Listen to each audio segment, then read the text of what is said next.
అనంతపురం జిల్లా గుత్తిలో మంత్రి నారా లోకేష్ ఇంటిగ్రేటెడ్ పునరుత్పాదక విద్యుత్ కాంప్లెక్స్ కు శంకుస్థాపన చేశారు.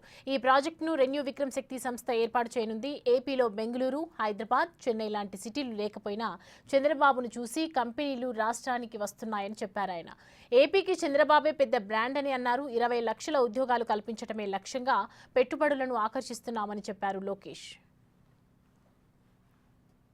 దగ్గర బెంగళూరు లేదు, చెన్నై లేదు, హైదరాబాద్ లేదు, మన పరిస్థితి ఎలా ఉంటుందని ఆనాడే వాళ్ళందరూ చెప్పా. మన దగ్గర ఒక బ్రాండ్ ఉంది, ఆ బ్రాండే గౌరవ ముఖ్యమంత్రి చంద్రబాబు నాయుడు గారు. ఈరోజు సిన్హా గారు ఇంత దూరం వచ్చి ఈ ప్రాజెక్ట్ ఆంధ్ర రాష్ట్రంలో పెడుతున్నారంటే దానికి కారణం మన బ్రాండ్ బాబు. ఈరోజు పెద్ద ఎత్తున టీసీఎస్ ఉత్తరాంధ్రలో పెట్టుబడులు పెడుతున్నారంటే దానికి కారణం ఒక బ్రాండ్, అది బాబు గారు. ఇట్లా పెద్ద ఎత్తున పెట్టుబడులు తీసుకొస్తున్నాం. గౌరవ మంత్రి గారు ఇప్పుడే చెప్పినట్లు బాబు సూపర్ 6లో తొలి హామీ 20 లక్షల ఉద్యోగాలు కల్పిస్తామని. దాంట్లో భాగంగా ఈ ప్రాజెక్ట్ మన ప్రాంతాన్ని తీసుకొచ్చాం. వెనుకబడిన రాయలసీమ జిల్లాకి ఈ రోజు తీసుకొస్తాం జరుగుతుంది.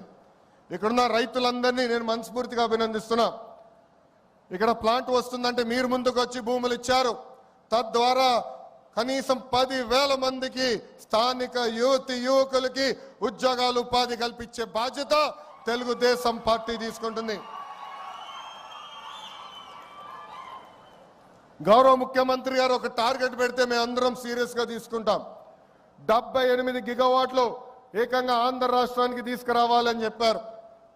విద్యాశాఖ మంత్రిగా నేను అధికారులకు ఆదేశాలు జారీ చేశాను.